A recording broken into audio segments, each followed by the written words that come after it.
जय गुरुदेव। गुरुर्ब्रह्मा गुरुर्विष्णु गुरुर्देव महेश्वर। गुरुर्साक्षात् परम ब्रह्म तस्मै श्री गुरुवे नमः। तस्मै श्री गुरुवे नमः। गुरु गोविंद दो खड़े काके लागों पाँव। बलिहारी गुरु आपने गोविंद दिए बता। जय गुरुदेव। धन्यवाद। आप सभी लोगों का स्वागत है। हम लोग फिर बैठ के सत्संग करते हैं। आजकल हम सत्संग योग विद्या के माध्यम से सत्संग करते हैं। ये पुस्तक जो है वो योग दर्शन है, महर्षि पतंजलि द्वारा लिखी है। महर्षि पतंजलि ने इस विद्या का स्वयं दर्शन किया, अर्थात उन्होंने अपने प्रयोग में लाए, इसलिए इसको योग दर्शन कहते हैं। इसमें उनके अपने अनुभव हैं, अपना जीवन में जो उन्होंने अनुभव किया वो इसमें लिखा है। तो इसके बहुत सारे सूत्र हैं। हम धीरे धीरे 12वें सूत्र तक आ गए हैं। 12वां जो सूत्र है वो है अभ्यास वैराग्याभ्याम तन्निरोध। अब हमारे बीच में पैनुली जी आए हैं, ये हमारे नए सत्संगी हैं, तो पहले इनकी भी सुनते हैं, क्योंकि सत्संग पुस्तक तो बहाना है, बात तो हमें अपना अनुभव की अपने उसकी करनी है। तो एक की सुननी है। अभी मैं पैनुली जी को सुनूंगा, फिर आप लोग पैनुली जी को सुनेंगे, फिर कोई श्रोता बन जाएगा, कोई वक्ता बन जाएगा। चलिए साहब, आप अपना थोड़ा सा परिचय दे के इन बच्चों के साथ, और फिर बताइए आपको क्या अनुभूति हो रही, क्या जीवन में चल रहा है इस समय। प्रथम तो आपके अच्छे चरणों में मेरा जय हो, जय हो। स्वागत है, आपका स्वागत है। और क्षमा चाहता हूँ, थोड़ा ध्यान आ गया था। हाँ, तो थोड़ा पर आपकी इच्छा की वजह से आप आ गए सही समय आ पे। गए। प्रभु ने बस प्रारंभ का संयोग ऐसा था कि मिलना था, हाँ, इसलिए मिल गए। और फिर आपसे जो है ज्ञान लेना था, सुना था आपके बारे में हमारे आशीष जी से, तो मैंने साक्षात आपके दर्शन भी हो गए। आशीष जी संयोग है, संयोजक हैं, संयोजक धीरे धीरे लोगों से हैं। जैसे योग सूत्र है ना, सूत्र में प्राण होता है, तो वैसे ही आप जो है संयोजक हैं, धीरे धीरे लोगों को मिला रहे हैं। बिल्कुल। बस गुरु जी यही था कि साधना के मार्ग पे थोड़ा चलते रहे, व्यवधान आते रहे, और तरह तरह से जो है जितना भी मुझे लोग मिलते रहे, उनसे कुछ ना कुछ सीखता गया। तो बस यही था कि चाह बढ़ती गई। तो मैंने फिर सोचा कि चलो थोड़ा ध्यान के विषय में भी और सीखते हैं, और थोड़ा आपका नाम भी सुना था। धन्यवाद। आओ, स्वागत है। देखो, हम अपने जीवन को देखें ना, संसार के जीवन को, तो ये दो चीज़ों से मिलके बना है। एक तो हमारा सांसारिक जीवन है और एक आध्यात्मिक जीवन है। तो ये एक दूसरे पर निर्भर हैं। जैसे हम विश्व को देखें, नज़र करके देखें, तो प्रत्येक चीज़ से जुड़ी हुई है। इसी को हम योग कहते हैं ना। अर्थात एक चीज़ दूसरी चीज़ पर निर्भर है, एक प्राणी दूसरे प्राणी पर निर्भर है। कोई भी ऐसा इस जगत में रूप नामधारी नहीं है जो पूर्ण स्वतंत्र हो, है ना। एक दूसरे पर निर्भर है। ये निर्भरता जो है उसी को हम योग कहते हैं। अब इस निर्भरता को समझने के लिए हमें एक दूसरे को समझना पड़ेगा। कोई व्यक्ति केवल अपना ज्ञान रखता है लेकिन दूसरे का ज्ञान नहीं है, तो वो योगी नहीं हो सकता, क्योंकि वो अपने लिए तो जो कुछ करना है कर सकता है, विचार कर सकता है, भाव कर सकता है, कर्म कर सकता है, लेकिन दूसरे की दृष्टि का ज्ञान न होने से वो आधा ही रह जाएगा। इसलिए हमें अपने को भी समझना है, दूसरे को भी समझना है। भौतिकवाद को समझना है, फिर आध्यात्मिकता को समझना है। तो हम एक के आधार से दूसरे का अनुमान लगा लेते हैं, दूसरे का अनुभव कर लेते हैं, समझ लेते हैं कि मैं ऐसा हूँ और मैं ऐसा ही हूँ। इसलिए मेरे सामने जो पैनुली जी बैठे हैं वो भी मेरे ही जैसे हैं। तो जब ये एकत्व का भाव आदमी आ जाता है तो हम जो है ना वो एक रूप होने से योगी हो जाते हैं, जुड़ जाता है, सब चीज़ जुड़ी हुई है। इस दुनिया में कोई चीज़ जो है ना, हाँ बीच में अब जैसे ये वृक्ष खड़ा है, मैं यहाँ बैठा हूँ, तो हमारे अंतर जो ये दूरी दिखाई दे रही है वो हमारी दृष्टि भेद की वजह से दिखाई दे रही है। वास्तव में दूरी नहीं है कोई चीज़। हजारों लाखों अनंत किलोमीटरों दूर जो है ना सूर्य चाँद हैं, उनसे भी हम जब जुड़े हुए हैं, उनसे भी जीवन आ रहा है, हमसे वो जीवन ले रहे हैं, उनसे हम जीवन ले रहे हैं। अब देखो परमात्मा हमें कहीं दिखाई तो नहीं देता, लेकिन हम परमात्मा से जुड़े हुए हैं। परमात्मा का हम ध्यान करते हैं, भजन करते हैं, उनके बारे में सोचते हैं, तो हमें उसे लाभ मिलता है कि नहीं मिलता। और वैसे भी व्यवहारिक विज्ञान ये कहता है कि ये जो समस्त जगत है उस सभी जीवों का जो जोड़ है वो मिल के ही ब्रह्मांड बना हुआ है। इसमें से एक मच्छर भी अगर कम हो जाए तो यूनिवर्स जो ब्रह्मांड है वो कम हो जाएगा, क्योंकि मच्छर भी उसका हिस्सा ही है, एक हिस्सा है, छोटा हिस्सा है, लेकिन वो संपूर्णता में उस मच्छर का भी महत्व है।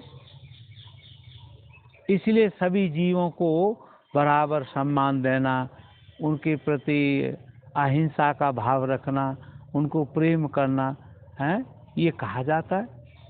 क्योंकि अगर आपको समग्रता का अनुभव करना है कि मैं वृक्ष हूँ, ये अनुभव करना है, तो आपको वृक्ष का भी स्वरूप समझना होगा। और फिर आध्यात्मिक स्तर पे ये कहा जाता है कि जो वृक्ष में चेतना है वो तुम में चेतना है। उपनिषद को अगर हम पढ़ें तो उसका एक महावाक्य है कि सर्वम खलु इदम ब्रह्म। इस सृष्टि में जो कुछ भी है वो सब ब्रह्म ही ब्रह्म है। ब्रह्म का अर्थ क्या होता है? जो अनंत है, जिसका विस्तार जो है असीमित है, वो ब्रह्म है। जो फैला हुआ है, जो लिमिटलेस है, अनंत है, वो ब्रह्म है। तो उस अनंतता में ये वृक्ष भी आ रहा है, मैं भी आ रहा हूँ, एक कंकड़ है वो भी आ रहा है। इसलिए हमारे यहाँ कहते हैं हर कंकड़ जो है ना शंकर है। जो भोले भगवान के भक्त होते हैं और जो कुछ थोड़ा नशा पानी भी करते थे, तो वो फिर अपनी मस्ती में कहते कि यहाँ जो हर कंकड़ शंकर है। अब ये किसी की एक अनुभूति है। तो जब आपका व्यक्तिगत मन जो है समष्टि मन में मिल जाएगा, समष्टि मन में हो जाएगा, तो आपको इस वृक्ष में भी भगवान दिखाई देने लगेंगे। कहते भी हैं, किसी भक्तों ने कहा है कि जित देखूं तित श्याम मई है, और जो है ना जहाँ देखूं श्याम ही श्याम है।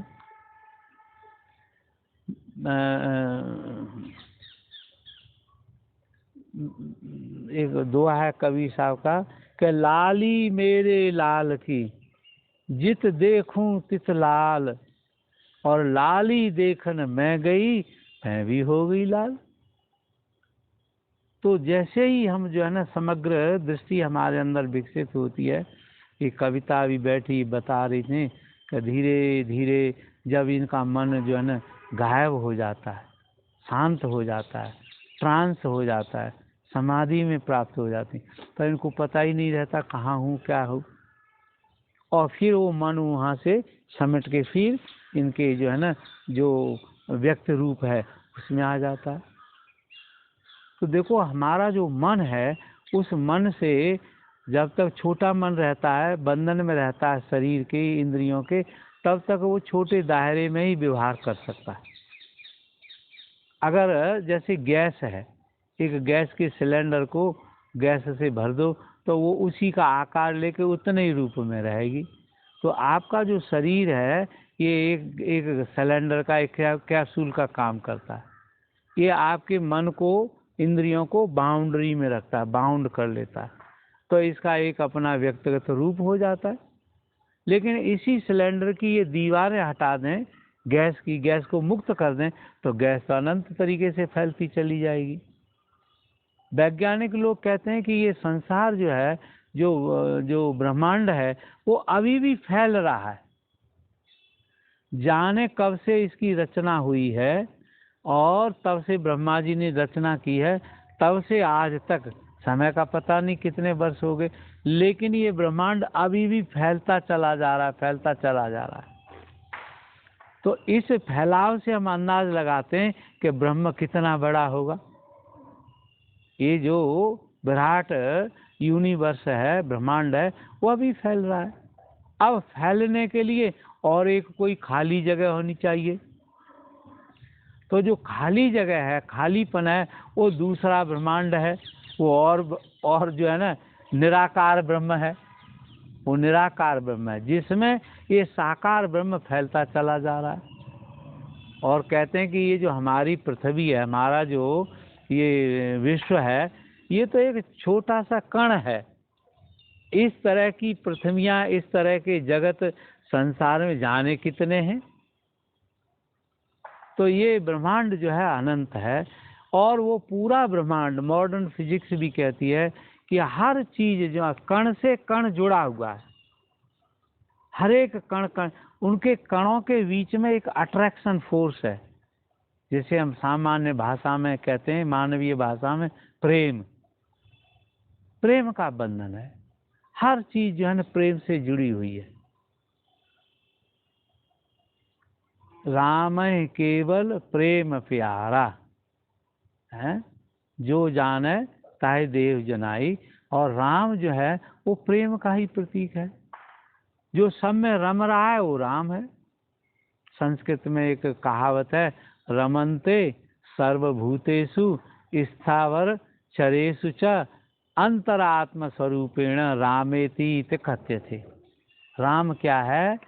जो स्थल में, थल में, स्थावर में, जड़ जंगम में, चल में, अचल में, सब जगह समाया हुआ है, जो रम रहा है, कण कण में रम रहा है। अब भौतिक विज्ञानी से आप पूछें कि इस कण के अंदर क्या है, तो वो कहेगा इस कण के अंदर जो है ना गति भी है, इसके अंदर प्राण भी है, इसके अंदर जीवन भी है, इसके अंदर इलेक्ट्रिसिटी भी है, तेज भी है, जल भी है, वायु भी है, अग्नि भी है। पांचों तत्व जो है एक छोटे से छोटे कण में, और वही पांचों तत्व ब्रह्मांड में भी है, और वो अभी भी पांचों तत्व फैलते चले जा रहे हैं एक रूप लेके, और जाने कब तक ये फैलते रहेंगे। तो इस सृष्टि का कोई आदि और अंत नहीं है। इसीलिए मनुष्य, हम आप भी न तो मृत्यु के बाद समाप्त हो जाते हैं, और न जीवन के बाद केवल प्रकट होते हैं। हम हमेशा सर्वव्यापक होते हैं। ये प्रकट होना, मिटना, ये तो एक भौतिक लक्षण है।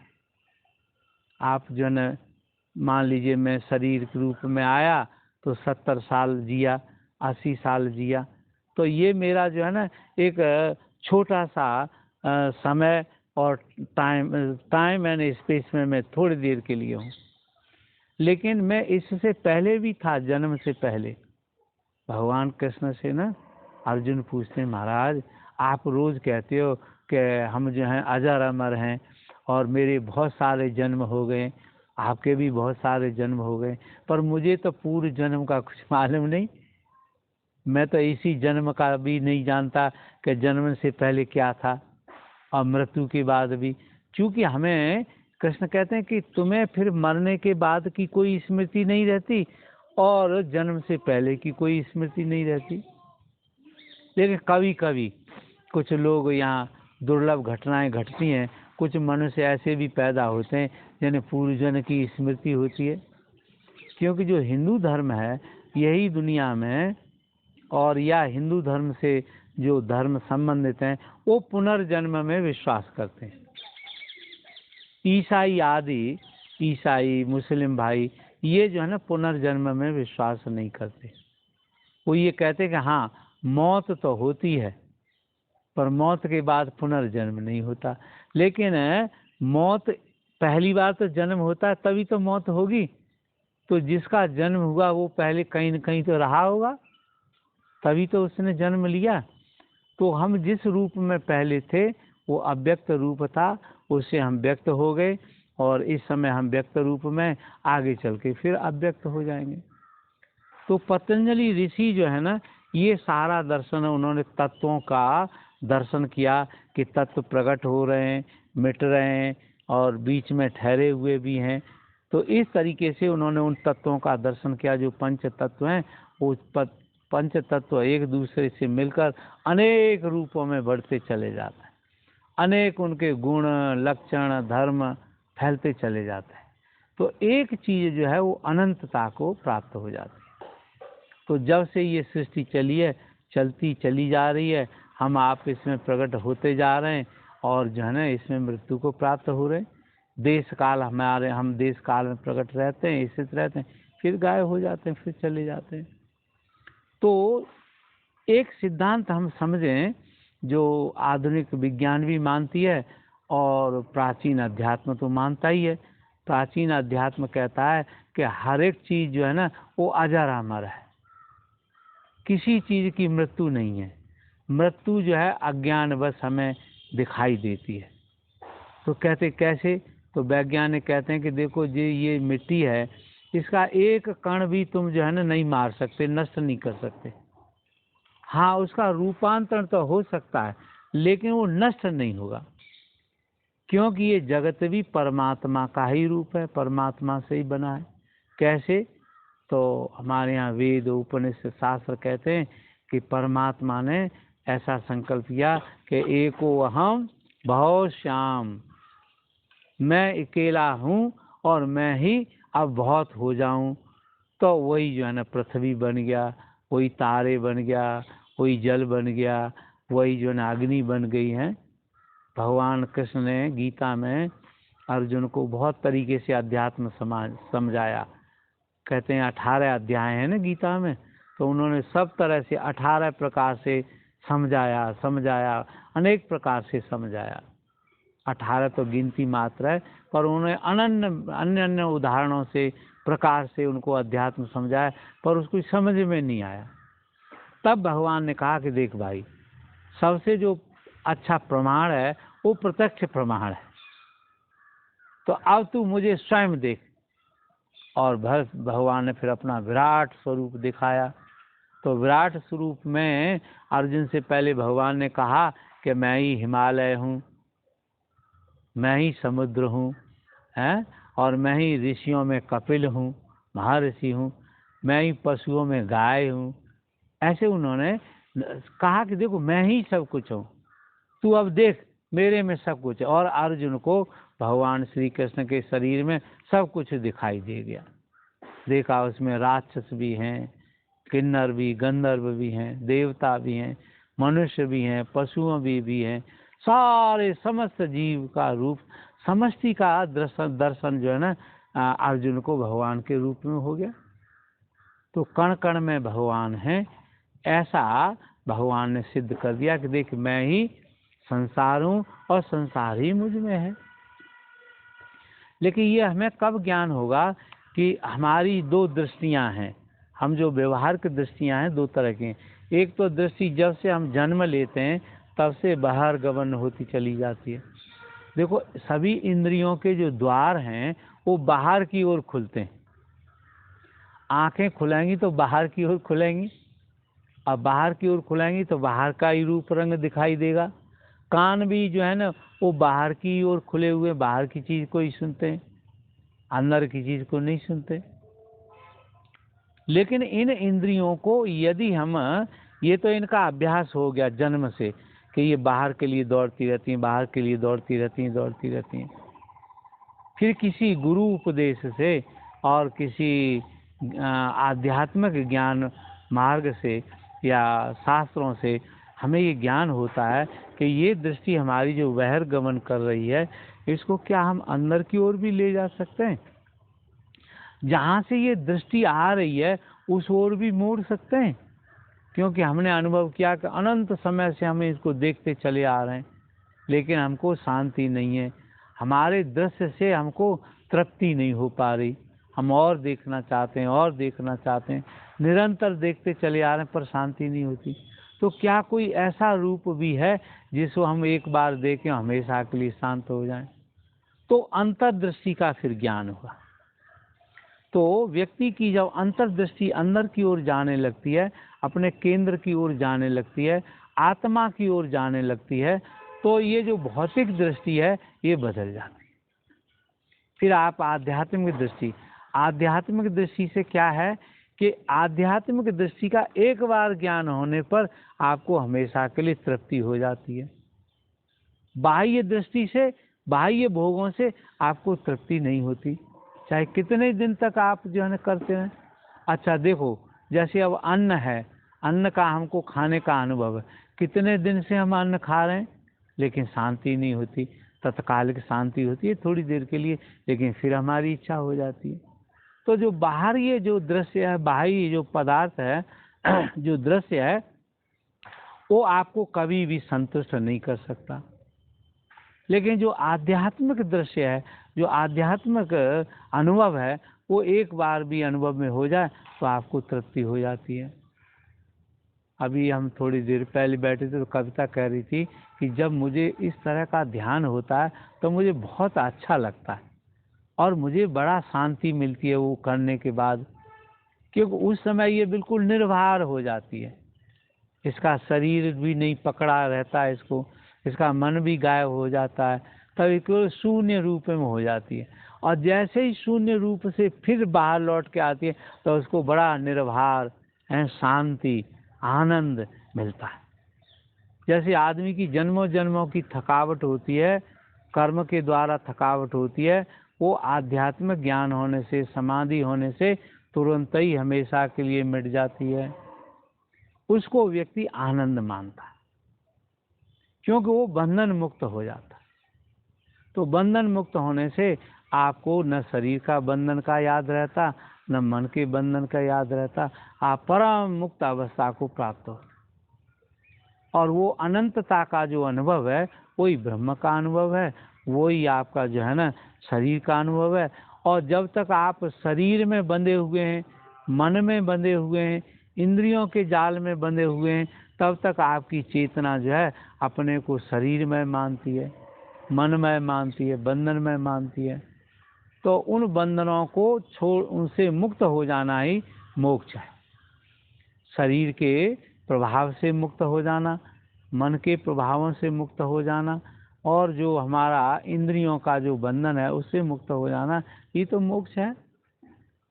तो तब ऋषि कहते हैं कि आप तब अपने सभी बंधनों से मुक्त होकर, अनेक रूपों से मुक्त होकर, तदा दृष्टु स्वरूपे अवस्थानम, दूसरा सूत्र समाधि पाद का, तदा दृष्टु स्वरूपे, तब जो दृष्टा है, जो करता है, जो आशीष है, मैं हूँ, है, जो हमारा जो व्यक्तिगत नाम है, वो जो हमारा व्यक्तिगत रूप है, उससे मुक्त हो जाना ही मोक्ष है। जैसे आदमी किसी कवर से ढका हुआ हो, बंधा हुआ हो, अगर उसका कवर हटा दें तो वो मोक्ष को प्राप्त हो गया। तो शरीर हमारा, इनको कोष भी कहते हैं ना आध्यात्मिक भाषा में, 5 कोष होते हैं। पहला कोष माने बक्सा समझ लो, है ना, इंग्लिश में इसको कहते हैं सीट्स। तो 5 जो है हमारे कोष हैं, उन 5 कोषों के 5 कोषों में जो हमारी आत्मा व्याप्त है, हम उसमें फैले हुए हैं, बंधे हुए हैं। तो जो अन्नमय कोष है, जो हमारा ये शरीर है, ये सबसे स्थूल है, सबसे मोटा बंधन है, ये जकड़ वाला है। अगर आप इसको शिथिल करें तो ऋषियों ने कहा कैसे इससे हम मुक्ति पा सकते हैं, तो उनका आसन में बैठो। अब ये उसका अध्यात्म का जो व्यवहार का रूप है वो आया क्या बंधन है, ये हमने जान लिया। अब इस बंधन से मुक्त हो, वो कैसे हो? तो उनका आसन करो।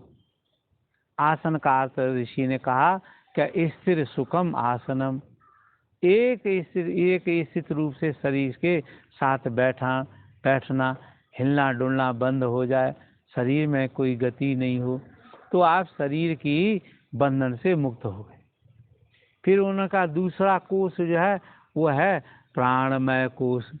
प्राण भी जो है ना बंधन है, प्राण भी बांधे हुए हैं। शरीर और प्राण आपको किसको बांधे हुए हैं? आपके मन को बांधे हुए हैं। मन जो है वो शरीर और प्राण के बीच में फंसा हुआ है, उन्हीं में बंधा हुआ है।